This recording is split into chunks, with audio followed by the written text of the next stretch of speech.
চুলার রান্না স্বাদই অনন্য, যে স্বাদ গ্যাসের চুলায় পাওয়া যায় না। কিন্তু বর্তমানে গ্যাসের চুলায় রান্না করা যাদের সামর্থ্য নেই, তাদের রান্নার জন্য মাটির চুলাই একমাত্র ভরসা। যেখানে আধুনিকতার ভিড়ে ঐতিহ্যবাহী মাটির চুলা দেখা মেলা ভার, সেখানে কারিগর প্রায় 25 বছর যাবৎ নিপুণ হাতের ছোঁয়ায় ধীরে ধীরে মাটির চুলা তৈরি ও বিক্রি করেন। এখানে আমি 25 বছর যাবৎ চুলা কেনাবেচা করি। কাঠের চুলের একটাই গুণাগুণ আছে, যেমন গ্যাসে রান্না করলে গ্যাসের খাবারটা স্বাদ হয় না, কাঠের খাবারটা একটা স্বাদই আলাদা। আগে আমি ডেইলি শ্রমজীবী ছিলাম, শ্রমজীবী মানুষ, যেমন রিক্সা, ভ্যান গাড়ি, ঠেলা গাড়িতে, যখন তো আমার বয়স এত ছিল না। এখন বৃদ্ধ বয়স, এখন গায়ে তেমন শক্তিও নেই। এখন এই বয়সে অনেক পরিশ্রমে কাজ করা সম্ভব না। সারাদিন শ্রম দিয়ে আমি 500 টাকার বেশি কামাইতে পারতাম না।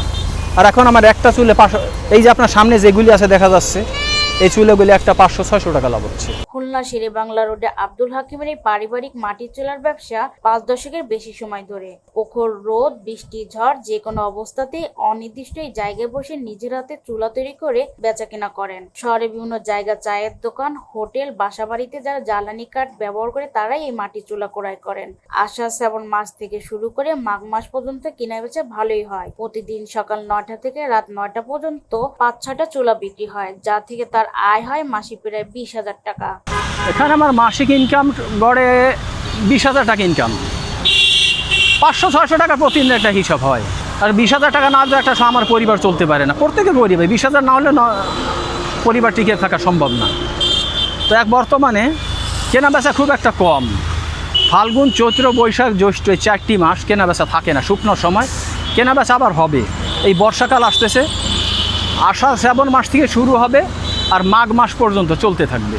অন্য কোনো উপায় না থাকায় নিজের হাতে তৈরি চুলাগুলো বৃষ্টির পানি থেকে রক্ষা করার জন্য বড় বড় পলিথিন দিয়ে ঢেকে রাখেন। তাই শত কষ্ট হলেও সিটি কর্পোরেশন উচ্ছেদ অভিযানের পরও দীর্ঘদিন যাবৎ এখানে দোকানদারি করছেন। তবে তার দাবি, এই স্থানে সরকার দীর্ঘমেয়াদে চুলা বিক্রি অনুমতি না দিলে পরিবার নিয়ে পথে বসতে হবে।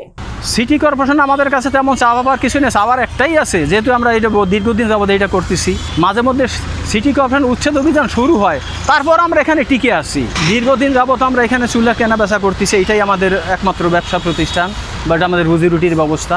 সরকার যাতে আমাদের এখান থেকে উচ্ছেদ না করে, সরকারের কাছে আমাদের এই একটাই চাওয়া।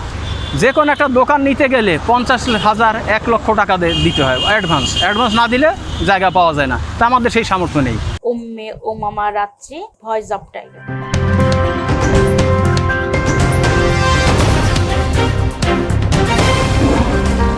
Voice of Tiger.